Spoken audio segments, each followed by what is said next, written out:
Hi everyone, welcome back to Ed Paris TV, and today we're picking up right where we left off last time, talking about the Tree of Life system of spiritual ascension, and how it teaches us our interconnection, interdependence, and interrelationship with every life form and every natural element. And how as you delve deeper into the Tree of Life system, you start to realize that you may even want to assume the role of Heru, which is the word for hero, and be worthy of Herculean strength that comes from the lesson, uh, is discussed in the lesson of the Tree of Life called Herakuti, which is the predecessor of Heracles or Hercules. So once we assume that responsibility, the Tree of Life system encourages us to train in not only physical fitness and not only in martial arts, but also to train your mind and your emotions so that you feel more compassion, empathy, love, and have more patience for everyone else. And I even mentioned in the last video as well, to recap everything, how mice, two different groups of mice, were fed regular food for one group and the normal diet for the other, with the addition of probiotic bacteria. And the mice that were eating the probiotic bacteria felt much more energy and had a much bigger will to swim for their lives, because they were put into buckets of water and they had to swim for their lives. Fuji, what's the matter? I know it's dog day, but you know that in this house every day is dog day. So relax, buddy. You know? Anyhow,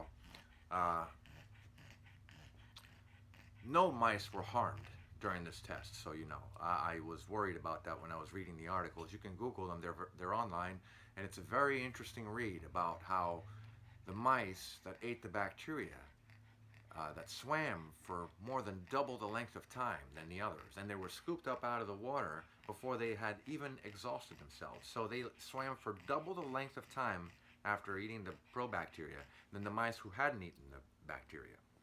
So what that's telling us is that, and I've experienced this when I eat the probiotic foods, whether it's kimchi, kombucha, kefir, sauerkraut, or many others out there that exist in the world as options. I do feel a consistent progress so with my training. So I really do feel that it is beneficial, especially when you look at the scientific facts, such as the fact that our bodies are mostly made of bacteria, unlike what we previously thought. You know, it's mostly bacteria, not just dust and water.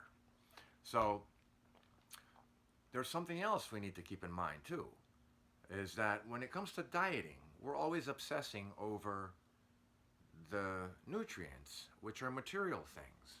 But what about the energy? And that's something that's very much discussed in the Tree of Life system, is the energy. So when it comes to energy, we need to really think about how the foods that we're eating and the minerals that start to pile up in our mineral stores of our bones, how they can affect the electromagnetic field. Now, if you think that's like going way overboard, think again, because the most intelligent man of a generation, his name was Nikola Tesla, or maybe the most intelligent man of many generations, did say that science would evolve by leaps and bounds if we stopped so much with the obsession over matter and started looking a little closer and deeper into energy, frequencies, and vibrations. So consider yourself an antenna, similar to the antenna of a radio that can pick up a radio station. So the frequencies that we're receiving and the frequencies we're putting out are affected by the things we put in our bodies. The pH of the water in your body, the mineral content. We are electromagnetic beings. So it's not so much about matter. That mind over matter idea is not just some saying. There's a lot to that saying. And it's really important to keep that in mind, especially when you also consider a quote by Jimi Hendrix. There is a documentary movie out there about Jimi Hendrix called The Rainbow Bridge. And there was a message that Jimi Hendrix conveyed in the movie via the person who is introducing him on stage in Hawaii. He's getting ready to play a concert in Hawaii. And the person who picks up the mic to introduce Jimi Hendrix says Jimmy has a message for you. And then he goes on to, and I'm going to paraphrase, that just like there are cells in your body, you are a cell of the planetary being, which is a cell of the universal being. So for every higher action and every higher thought that you participate in helps to build a bridge. So when I heard that, I was like, wow, that's deep. But it's even deeper when you think, well, bridge between what? And the bridge is not just the bridge between you and another person to relate with. The bridge is between the microcosmic world and the macrocosmic world. So the microcosmic world and the macrocosmic world, if you look closely enough, you'll see that in so many ways they mirror each other. And it's all parallel, it all runs parallel. There's a particular order to the universe. And what's that telling us? I'm not entirely sure, but I think I have an idea for myself of what it means. That there is a conscious energy out there. What you want to call it, I don't know what you want to call it. I'm not going to sit here and worry about what you call it. But that energy is something that is not separate from us. We are animated by this energy, and so is every other life form. So once we understand that in conjunction with the tree of life, it correlates. And then there are other things that correlate that would also help anyone who is going through the undertaking of assuming the role of Haru or Harukuti, or anyone who just wants to be able to survive better. It doesn't have to be as deep as what the Tree of Life is talking about. Even if you just want to get by your day-to-day life better, there's a couple of other things you might want to read that actually go hand in hand with the Tree of Life system.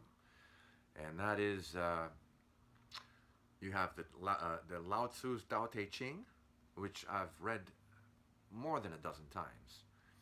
There's Sun Tzu's Art of War, and then there is Miyamoto Musashi's Book of Five Rings, which is found in both the business section and the martial arts section. Very, very good books that will help you be more introspective.